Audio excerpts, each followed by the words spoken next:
Hello student, आज हम करते हैं एक्सरसाइज 9.1। क्वेश्चन फर्स्ट इसका है अ circus artist climbing a 20-meter long rope which is tightly stretched and tied from the top of a vertical pole to the ground. Find the height of the pole if the angle made by the rope with ground level is 30 degree. एक circus artist है, वो चढ़ रहा है, climbing कर रहा है, चढ़ रहा है 20 मीटर लॉन्ग रोप पर, विच इज टाइड, जो कि जमीन से बंधी हुई है, ठीक है, और वो ग्राउंड के साथ 30 डिग्री का एंगल बना रही है। ठीक है, डायग्राम बुक में दे रखा है, फिर भी बना लेते हैं इस तरह से। ये ग्राउंड हो गया। अब ये एक पोल है, कहीं ना कहीं तो बंधी होगी, तो यहाँ से एक रोप है, उसको टाइट कर दिया गया है, टाई करके बांध दिया गया। इसकी लाइन हमको दे रखी है 20 मीटर। ओके, और ये जो रोप है वो ग्राउंड, इस ग्राउंड के साथ 30 डिग्री का एंगल बना रही है। हमने इसको ABC नाम दे दिया। फिर find by the rope,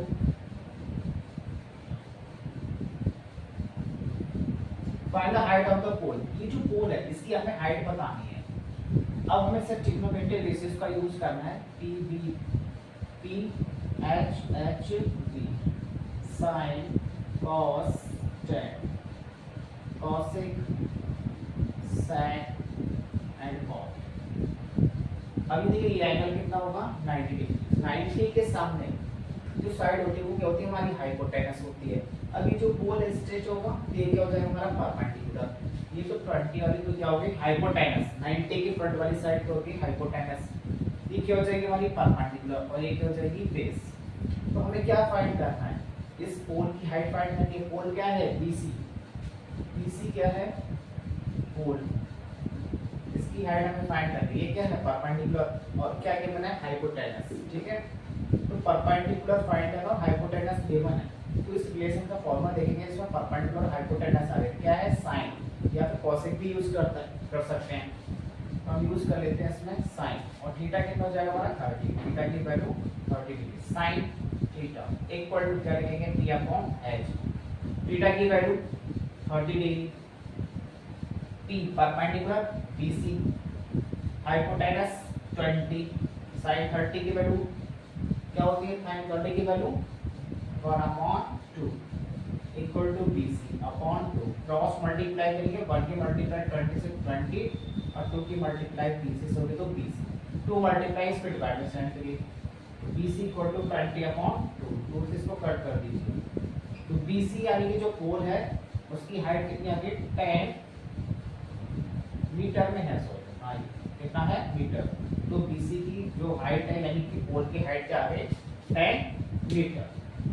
next question number second, question number second इस बार है a tree breaks due to storm and broken part bent so that the top of the tree touches the ground, making an angle 30 degree with it. The distance between the foot of the tree to the point where the top touches the ground is 8 meter. Find the height of the tree. Tree की height बताइए। Equation का मतलब क्या है समझना है, और सबसे पहले इनके हमें डायग्राम बनाने आनी चाहिए। एक पेड़ लगा हुआ था, एक स्टॉक यानी आंधी आती तो उस वजह से उसका ऊपर का पार्ट टूट जाता है, और ऊपर का जो पार्ट टूटता है तो बेंड होकर जमीन से टच कर जाता है, और वो जमीन के साथ है कि ग्राउंड के साथ कितना एंगल बनाता है 30 डिग्री। ओके, और हमें कुछ और भी दे रखा है, distance between the foot of the tree, जो ट्री है उसके फुट से डिस्टेंस दे रखी है, जहां पे वो पेड़ ऊपर से टूट कर टच कर रहा है ग्राउंड से, उसकी डिस्टेंस दे रखी है। क्या है वो डिस्टेंस 8 मीटर। कह रहा है find the height of the tree, उस ट्री की हाइट बतानी है। देखिए समझिए डायग्राम, मान लीजिए क्या है ग्राउंड और इस पर एक ट्री लगा हुआ है, मान लेते हैं इसकी हाइट है AC। क्या हाइट है AC। अब एक स्ट्रॉन्ग यानी एक आंधी आई, तूफान आया, उस वजह से मान लीजिए B पार्ट से क्या हुआ ब्रेक हो गया, ऐसे जैसे टूटा, और ये जमीन पर से ऊपर वाला जो पार्ट होगा वो नीचे आ जाएगा।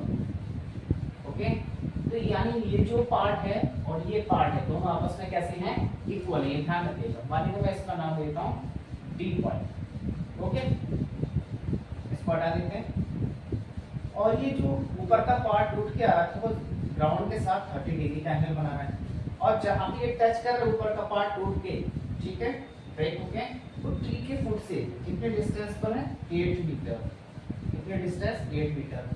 तो आपको इस पूरे ट्री ए से लेकर के सी तक की डिस्टेंस बतानी है। ओके, तो अब इसमें हम लिख लेते हैं कि जो एसी है वो तो क्या है ट्री, यानी पूरा पेड़ है, इसकी हाइट हमको बतानी है, और ये टूट के जो पार्ट बीसी आया वो बीडी के ऊपर होगा। थोड़ा एग्जाम करके देखिएगा, बीसी किसके ऊपर होगी, बीडी को। अब हम क्या करेंगे इस क्वेश्चन के अंदर ट्रिग्नोमेट्रिक रेशियोज का यूज करेंगे। ओके, और हम फाइंड करेंगे किसकी वैल्यू, इस बीडी की वैल्यू फाइंड करने की कोशिश करेंगे, और एबी की, एबी और बीडी। क्यों, एबी में अगर बीसी जोड़ देंगे तो पूरी ट्रिक हेड है देगी, एबी फाइंड करेंगे, फिर बीडी, और ये बीडी किसके इक्वल होगी, बीसी के, तो एबी में बीसी जोड़ देंगे, ऐड कर देंगे, तो ट्री की हाइट आ जाएगी। तो दो बार इसमें ट्रिग्नोमेट्रिक रेशियोज का यूज करेंगे। अब हमें यहाँ पे ये देखिए, यहाँ पे तो एंगल क्या बनेगा 90, तो ये क्या होगा, हमारी हाइपोटेनस हो जाएगी, ये क्या हो जाएगा परपेंडिकुलर, और ए से लेकर के बी तक की हमारा क्या हो जाएगा परपेंडिकुलर। तो अब हमें क्या, सॉरी हाँ परपेंडिकुलर, ये क्या हो गया बेस। अब हमें क्या गिवन है, बेस गिवन है, और हम परपेंडिकुलर फाइंड करना चाह रहे हैं। ओके, आप चाहो तो बेस के साथ हाइपोटेनस फाइंड कर लीजिए, तो बेस गिवन है, परपेंडिकुलर फाइंड करना है, तो बेस ऑफ परपेंडिकुलर के लिए कौन आएगा 10, या फिर क्वार्टर यूज कर सकते हो, और थीटा कितना है 30 डिग्री, हम यूज कर लेते हैं tan theta, tan theta equal to p upon v, angle 30 degree, perpendicular AB, और बेस क्या है 80 है, उसकी वैल्यू 8 है। tan 30 की वैल्यू बताइए, tan 0 0, tan 30 1 upon root 3 equal to AB upon 8, multiply के 8 बन जा 8, रूट 3 के मल्टीप्लाई AB से करिए, रूट 3 मल्टीप्लाई में डिवाइड की पोजीशन में आएगा, ट्रांसपोज करेंगे तो AB। अब डिनोमिनेटर में से रूट रिमूव करना था, तो इसको रेशनलाइज करके इसी से ऊपर नीचे क्या करना है multiply, AB equal to 8 upon root 3, ये इसलिए कह रहा है कि डिनोमिनेटर में से रूट रिमूव करना है। AB इक्वल टू क्या आ जाएगा 8 की मल्टीप्लाई रूट 3 से रूट 3, और रूट 3 के मल्टीप्लाई रूट 3 से रूट कैंसिल हो जाएगा, और क्या आ जाएगा 3। ये वैल्यू आ गई हमारी, 1 मीटर है मीटर, तो ये मीटर में AB की तो वैल्यू आ गई। अब हमें और क्या फाइंड करना है, इस BD को फाइंड करें, वो BC के इक्वल होगा। तो अब बेस और हाइपोटेनस देखिए किस में आ रहे हैं, कॉस में आ रहे हैं, कॉस का यूज कर सकते हैं। ओके, या फिर बेस हाइपोटेनस और परपेंडिकुलर का यूज करना है, तो परपेंडिकुलर और हाइपोटेनस का यूज करिए, इसी का भी यूज करके हम फाइंड कर सकते हैं। ठीक है, तो मैं ले लेता हूँ परपेंडिकुलर और हाइपोटेनस के लिए, परपेंडिकुलर हाइपोटेनस के लिए क्या यूज करेंगे sine theta p upon h, क्योंकि परपेंडिकुलर हमारा आ चुका है AB, साइन थीटा, थीटा की वैल्यू 30 साइन 30 डिग्री, परपेंडिकुलर है हमारा 8 रूट 3 अपॉन 3, और अपॉन में h, और साइन 30 की value 0 1/2, 8 root 3 upon 3 upon h। तो पहले इसको सिंपलीफाई कर लेते हैं, h के नीचे 1 ले लेते हैं, ऊपर वाली फ्रैक्शन तो एज रहेगी, और इसका क्या कर देंगे रेसिप्रोकल, क्या हो जाएगा 1/2 इक्वल टू 8 रूट 3 अपॉन 3, पर गया 1, और नीचे क्या आ जाएगा h, तो यहाँ से क्या आया 1/2 इक्वल टू 8 रूट 3 के मल्टीप्लाई 1 देंगे तो 8 रूट 3, और h की मल्टीप्लाई 3 से करेंगे तो 3h। अब कर दीजिए क्रॉस मल्टीप्लाई, 3h की मल्टीप्लाई 1 से तो 3h। हाइपोटेनस यानी कि BD की वैल्यू फाइंड कर रहे हैं, 2 के मल्टीप्लाई से करें 2 8 जा 16 रूट 3, h यानी हाइपोटेनस 16 रूट 3 अपॉन 3, ये हाइपोटेनस यानी किसकी वैल्यू आ गई BD की वैल्यू आ गई, क्या आ गई 16 रूट 3 अपॉन 3 मीटर। अब ये BD है वो किसके इक्वल है BC के। ओके, तो अब हमें पूरी ट्री की हाइट फाइंड करनी है। ट्री की हाइट क्या है, ट्री की हाइट है AC लेकर के C तक, तो AC कैसे फाइंड होगी, AC फाइंड होगी AB प्लस BC करके। ओके, अब हमें ट्री की हाइट फाइंड करनी है, तो ट्री की हाइट क्या है AC। ओके, AC को हम क्या लिखेंगे AB plus BC, AB plus BC, what is the AB 8 root 3 upon 3 plus BC और BC तो है किसके इक्वल, BD के, तो BC भी किसके इक्वल होगा 16√3/3। तो यानी है 16√3/3। अब देखिए ऐड हो जाएंगे, क्यों रूट के साथ सेम वैल्यू है, तो 16 और 8 ऐड करिए कितना हुआ 24√3/3। ये लाइव फ्रैक्शन थी इसलिए डायरेक्ट ऐड हो गया, नहीं तो ऐसे लेके सॉल्व करना पड़ता है। और 3 से इसको कट करिए 8, तो क्या आ गया 8√3 मीटर। ये जो पेड़ की हाइट थी, ओके, वो क्या आ गई हमारी 8√3। Next question number 3। Question third इस प्रकार है, A contractor plans to install 2 slides। एक कॉन्ट्रैक्टर है वो स्लाइड्स लगाना चाह रहा है for the children to play in a park, एक पार्क में बच्चों के लिए। For the children below 5 years, जो बच्चे 5 साल से छोटे हैं उनके लिए। She prefers to have slide whose top is at height of 1.5 meter। तो 5 साल से छोटे बच्चे हैं उनके लिए वो जो स्लाइड लगा रहा है उसकी ऊंचाई ग्राउंड से कितनी है 1.5 मीटर है।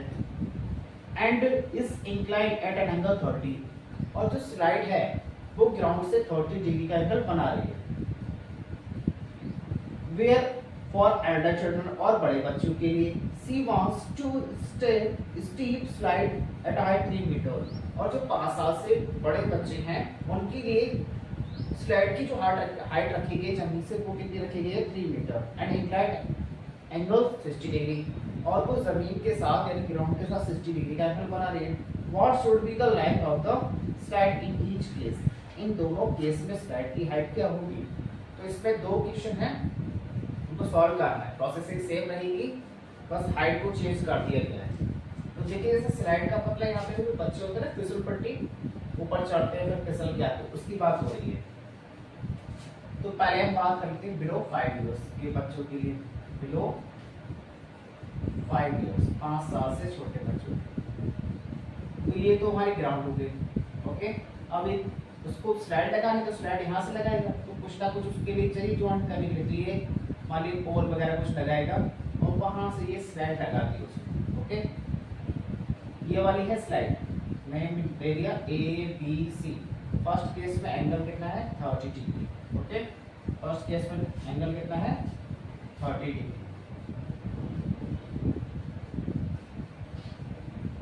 और जो हाइट है वो कितनी रखी गई है हमारी 1.5 मीटर की हाइट रखी गई है फर्स्ट केस में, ओके।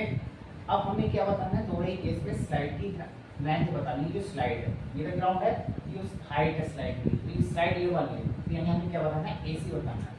तो AC बताना है तो ट्रिग्नोमेट्रिक रेशियोज यूज करेंगे, जैसे sin cos tan PVP HHP cosec sec and cot।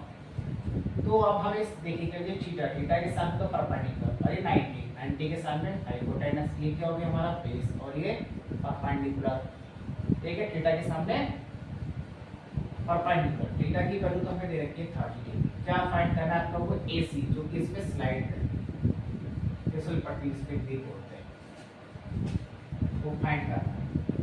तो अब हम देखेंगे क्या देखना है, परपेंडिकुलर गिवन है और हाइपोटेनस फाइंड करना है। परपेंडिकुलर हाइपोटेनस किस में आ रहा है साइन, तो साइन का यूज करेंगे। साइन थीटा इक्वल टू क्या होता है P/H। थीटा कितना है 30 डिग्री, साइन 30 परपेंडिकुलर, परपेंडिकुलर की वैल्यू 1.5, BC है ना 1.5, हाइपोटेनस AC, साइन 30 की वैल्यू क्या होती है 1/2, 1.5 अपॉन AC। अब क्या करना है क्रॉस मल्टीप्लाई, AC की मल्टीप्लाई 1 से करेंगे तो AC, और 2 से मल्टीप्लाई करेंगे 1.5 में, ओके। तो AC इक्वल टू मल्टीप्लाई करिए 2 से तो क्या आएगा 3 मीटर। तो यानी जो फर्स्ट केस में जो स्लाइड लगाई गई है वो कितनी है, उसकी लेंथ 3 मीटर। अब क्या कह रहा है 5 ईयर या एल्डर, अबव 5 ईयर 5 साल से जो बड़े, अबव 5 इयर्स, जो 5 साल से बड़े बच्चे हैं उनके लिए, एल्डर बच्चों के लिए। इस केस में एंगल कितना कर दिया गया है 60 डिग्री, और ये जो हाइट है स्लाइड की वो कितनी कर दी गई है 3 मीटर। अब इस केस में भी हमें AC फाइंड करना है, बस एंगल हमारा क्या हो गया 60 डिग्री। फिर से वही देखना है P और H किस पे आएगा साइन पे, बस वैल्यूज चेंज करनी है। फर्स्ट का तो आंसर आएगा हमारा AC इक्वल टू 3 मीटर। अब दूसरे केस में फाइंड करें तो डायग्राम बनाइएगा और इसमें वैल्यू पुट करते हैं। अब एंगल कितना हो गया 60 sin 60 degree perpendicular 3 hypotenuse AC। sin 60 की वैल्यू बताइए 0 1/2 1/√2 फिर √3/2 इक्वल टू 3 AC। और देख लीजिए √3 की वैल्यू तो नहीं है मैंने क्वेश्चन में, अगर √3 की वैल्यू गिवन होगी तो उसकी वैल्यू हम पुट करेंगे। sin की वैल्यू चेक कर लीजिएगा 0 1/2 1/√2 √3/2 0 30 45 और 60। क्या करना है क्रॉस मल्टीप्लाई करिएगा तो √3 की मल्टीप्लाई AC से तो √3 AC 2 into 3 AC √3 मल्टीप्लाई इस पर डिवाइड कीजिए 6 अपॉन क्या आ जाएगा √3। अब इस रूट को रिमूव करने के लिए √3 से न्यूमरेटर डिनोमिनेटर में क्या करेंगे मल्टीप्लाई 6 अपॉन √3 into √3/√3 कर देते हैं मल्टीप्लाई। तो AC इक्वल टू क्या आएगा 6 की मल्टीप्लाई √3 से √3 अपॉन और √3 की मल्टीप्लाई √3 से करेंगे तो रूट कैंसिल और क्या आ जाएगा 3 फिर इसको कट करिए 2 तो AC की वैल्यू क्या आ गई 2√3 मीटर। तो बड़े बच्चों के लिए जो स्लाइड की हाइट और लंबाई की लेंथ थी वो क्या थी 2√3 metre. Question number 4, question number 4 इस बार है the angle of elevation of the top of a tower. The angle of elevation of a top of a tower from a point on the ground which is 30 meter away from the foot of the tower is 30 degree. Find the height of the tower. Question का meaning है the angle of elevation of the top of a tower. एक tower है ठीक है और उसका angle of elevation दे रखा है। टावर के टॉप का एंगल ऑफ एलिवेशन दिखा है ग्राउंड पर एक पॉइंट है वहां से okay which is 30 metre away from the tower. देखिए ऐसे जैसे ये टावर है और एक ग्राउंड है तो ग्राउंड पर एक पॉइंट है टावर से इस पॉइंट ये टावर है टावर के फुट से इस पॉइंट की डिस्टेंस हमें दे रखी है 30 मीटर। How much 30 metre. इसको नाम है A B C और इस पॉइंट से इसका एंगल ऑफ एलिवेशन ये टावर है टावर के टॉप का angle of elevation. Angle of elevation कब बनता है जब नीचे खड़े होते हैं और ऊपर की तरफ देख रहे होते हैं। जैसे पतंग उड़ाते हैं ना काइट उड़ाते हैं तो नीचे से ऊपर की तरफ देखते हैं तो क्या पतंग को देख रहे तो वो कौन सा एंगल बनना है एंगल ऑफ एलिवेशन। तो इस पॉइंट से इस टॉप का एंगल ऑफ एलिवेशन ये आपको गिवन है 30 डिग्री। कितना है 30 डिग्री और आपको फाइंड करना है find the height of the tower. इस टावर की हाइट BC ये क्या है टावर और इसकी हाइट आपको बतानी है। अब ये एंगल कितना होगा 90 तो ये क्या हो गया हाइपोटेनस और एंगल के सामने ये परपेंडिकुलर क्या हो गया ये परपेंडिकुलर और ये बेस ठीक है। बेस ये मैंने परपेंडिकुलर फाइंड करना है किसका यूज करेंगे tan का करेंगे ना sin cos tan trigonometric ratio होता है ना उसका यूज करेंगे।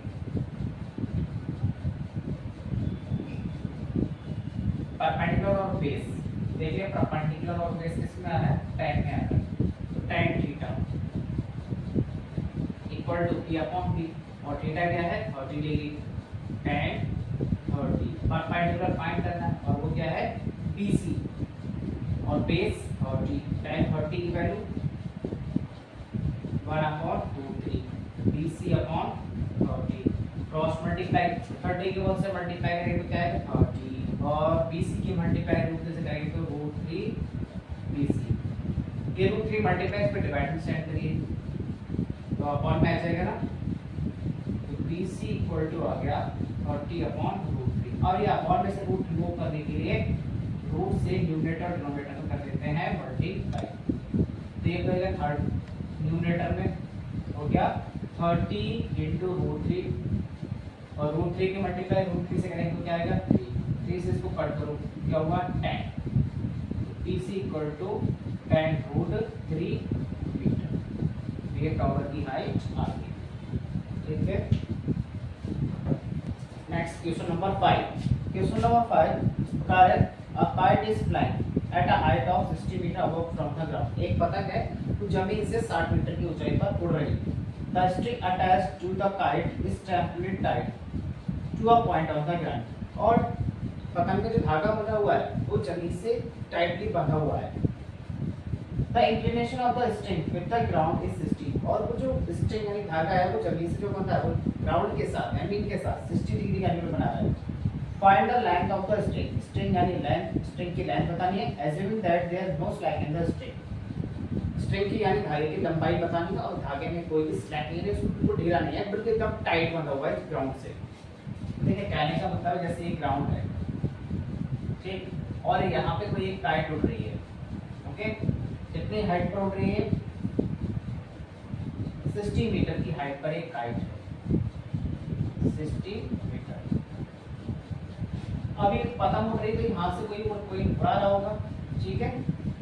अब काइट में क्या बंधा है? स्ट्रिंग है। अब वो स्ट्रिंग क्या है? वो जमीन से बंधा हुआ है, किसी जैसे पत्थर वगैरह से टाई काट दिया है, और वो ग्राउंड के साथ एंगल कितना बना रहा है? 60 डिग्री। नॉमिनेशन कर देते हैं ए बी सी पॉइंट पर काइट है। यहाँ पे एंगल 90 डिग्री क्या हो गया? हाइपोटेनस। एंगल के सामने ये परपेंडिकुलर, अब ये क्या हो गया? बेस। तो हमें क्या फाइंड करना है? Find the length of the string. String यानी कि एसी की लेंथ पता नहीं, अब नीचे से ऊपर की तरफ देख रहे हैं, पता उड़ाएंगे तो कहाँ से देखेंगे? नीचे से ऊपर की तरफ। तो वो क्या होगा? हमारा एंगल ऑफ इक्वेशन। आप देख लीजिए क्या जो मैंने परपेंडिकुलर मूवमेंट है और हाइपोटेनस फाइंड करना है। तो परपेंडिकुलर और हाइपोटेनस किसके अंदर आता है? कांस्टेंट ट्रिग्नोमेट्री रेशियो में आता है sin b upon h। Theta कितना है? 60। तो हम इसमें यूज कर लेते हैं sin theta. sin theta equal to p upon h। Theta की value 60, sin 60, perpendicular 60, hypotenuse AC। sin 60 की वैल्यू 0, 1/2, 1/√2, √3/2। sin 60 की वैल्यू क्या होती है? √3/2, 60/AC। क्रॉस मल्टीप्लाई कर लेते हैं, AC की मल्टीप्लाई किससे होगी? √3 से। तो क्या हो जाएगा? √3 AC और 2 की मल्टीप्लाई 60 से। ये √3 मल्टीप्लाई में इसको डिवाइड कर साइन कीजिए, 2 × 60 120 अपॉन √3।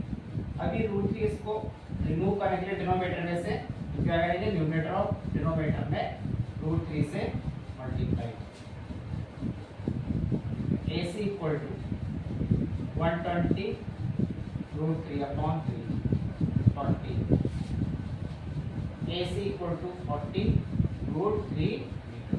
तो यानी जो स्ट्रिंग था धागे की जो लंबाई है वो कितनी आ गई? 40 √3 मीटर।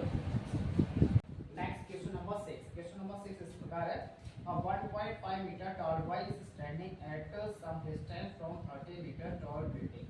एक 30 मीटर tall building है ऊंची, उससे कुछ दूरी पर एक लड़का खड़ा है जिस लड़के की हाइट है 1.5 metre. The angle of elevation from his eyes. उस लड़के की आंख से एंगल ऑफ एलिवेशन, इसका angle of elevation top of the building, building के टॉप का इंक्रीजेस यानी बढ़ता जाता है 30 to 60, 30 से 60 हो जाता है, 30 से 60 का जब वो बिल्डिंग की तरफ आगे जाता है। Final distance he walk to other building. आपको बताना है कि वो बिल्डिंग की तरफ कितना बढ़कर गया है। देखिए ये हमारे लिए क्या है? ये बिल्डिंग है, ये हमारा ग्राउंड। इस बिल्डिंग की तो हाइट हमें दे रखी है 30 मीटर और 1.5 मीटर ऊंचाई का एक लड़का खड़ा है उस दूरी पर। और वो इस बिल्डिंग के टॉप को देख रहा है। तो एंगल ऑफ एलिवेशन देखें तो हॉरिजॉन्टल लाइन भी होगी, एक हॉरिजॉन्टल लाइन ले लेते हैं। ओके, यहाँ से एंगल ऑफ एलिवेशन उसका हो रहा है अभी तो 30। अब वो नॉमिनेशन कर देना A B C D E। अब वो A प्लेस से थोड़ा सा और आगे चला गया, मान लीजिए F प्लेस पर आ गया, यहाँ पे आ गया FG पोजीशन पर। तो अब वो इसके टॉप को देखना है, तो अब एंगल ऑफ एलिवेशन टॉप का कितना हो रहा है? 60 डिग्री, और यहाँ पे तो एंगल क्या रहेगा? 90। ये AB FC और ED ये तीनों, इन तीनों की लंबाई सेम होगी क्योंकि ये दो पैरेलल लाइंस के बीच में आ रही है। A B equal to F G equal to E D, how much 1.5 metre. हम सी डी की लेंथ फाइंड करेंगे। सी डी कैसे आ पाएगी, ये पूरी लेंथ कितनी है 30, तो उसमें से डी ई माइनस कर देते हैं। सी ई में से अगर डी ई हटा दे या ई डी हटा दे तो सी डी आ जाएगी, और सी ई हमारी कितनी है कंप्लीट 30, माइनस डी या ई डी कितनी है 1.5, माइनस करेंगे तो कितना आएगा 28.5 मीटर। अब हम इस ट्रायंगल का यूज कर लेते हैं, triangle C D C, triangle C D C. Okay, और हमें फाइंड क्या करना है कि जैसे वो ए से एफ तक है ना, तो ए एफ डिस्टेंस फाइंड करना। ए एफ डिस्टेंस किसके बराबर होगी बीसी के, ए एफ इक्वल होगी किसके बीसी के, और ये हमको फाइंड करना है। तो इस ट्रायंगल यूज कर रहे हैं हम सी डी सी। तो ये 90 में तो हाइपोटेनस क्या होगी इसमें सी जी, बेस क्या हो गया सी डी, और एंगल के सामने 60 एंगल है उसके सामने सी डी वो परपेंडिकुलर हो गई। तो परपेंडिकुलर में हम जी डी फाइंड करने की कोशिश करेंगे, यानी कि बेस परपेंडिकुलर और बेस किस द्वारा tan में, tan थीटा यूज कर लेते हैं। tan थीटा इक्वल टू क्या होता है p अपॉन b। एंगल कितना है 60 डिग्री, परपेंडिकुलर 30 और बेस है हमारा CD। tan 60 की वैल्यू √3, 30 अपॉन CD, अपॉन में वाले क्रॉस मल्टीप्लाई, तो √3 इंटू CD, सॉरी 30 वैल्यू नहीं है CD की वैल्यू, परपेंडिकुलर ये है परपेंडिकुलर CD, इसकी वैल्यू है 28.5, हाउ मच 28.5, 1 से मल्टीप्लाई है 28.5 तो 28.5 CD इक्वल 28.5 अपॉन √3। अब √3 को रिमूव करने के लिए न्यूमरेटर डिनोमिनेटर फिर से √3 से मल्टीप्लाई कर देंगे, 28.5 अपॉन √3, अब मल्टीप्लाई करिए 28.5 √3 और √3 की मल्टीप्लाई √3 से करेंगे, तो 3 से तो कट करेंगे, 3 9 जा 27 पॉइंट और 1 आगे 3 5 जा, तो CD की जो वैल्यू आ गई वो आई 9.5 √3 मीटर। ये वैल्यू आ गई CD की, क्या ये 9.5 √3 मीटर। अब हम बड़ा ट्रायंगल इन CDB यूज करते हैं, ट्रायंगल CDB। ओके, अब उससे हमारे BC की वैल्यू फाइंड हो जाएगी। अब यूज करेंगे इन ट्रायंगल CDB, 90 के साथ हाइपोटेनस क्या होगी BC, और बेस BD होगा, और परपेंडिकुलर CD ही रहेगा। इसमें भी tan थीटा यूज कर लेते हैं, tan theta equal to p upon b। अब एंगल कितना यूज करेंगे इसमें 30, tan 30 परपेंडिकुलर यहाँ तक CD तक, और वो CD वाली वैल्यू कितनी थी हमारी 28.5, और बेस क्या हो गया पूरा b से लेकर के d तक BD। tan 30 की वैल्यू 1 अपॉन √3, 28.5। इस BD को ब्रेक करके लिखिए CD प्लस BC, यानी BC प्लस CD। ओके, इसको इरेज कर लेते हैं। यहाँ पे CD की वैल्यू पुट कर देंगे 1 अपॉन √3, 28.5। BC तो फाइंड करना है, इसको तो BC ही रहने देंगे, और CD के प्लेस पे क्या राइट करेंगे 9.5 √3 जो अभी हमने फाइंड किया। अब क्रॉस मल्टीप्लाई कर लेते हैं, 30 से 1 से मल्टीप्लाई करेंगे इसका मतलब ऐसे आ जाएगी BC प्लस 9.5 √3 इक्वल टू √3 के मल्टीप्लाई 28.5 से 28.5 √3, ये 9.5 का ट्रांसपोज करते हैं, BC इक्वल 28.5 √3 माइनस 9.5 √3। अब ये वैल्यू माइनस हो जाएगी, क्यों, दोनों में √3 आ रहा है तो इसलिए माइनस आएगी, तो 28 में से 9.5 माइनस कर देंगे, 28.5 में से 28.5 √3 माइनस, तो BC इक्वल टू क्या आएगा 5 माइनस 5 0, 28 में से 9 गया तो 90 √3 मीटर, और ये हमको फाइंड करनी है। देखिए BC AF तो AF इसके इक्वल है BC के, तो AFD ही कितनी होगी 90 √3 मीटर।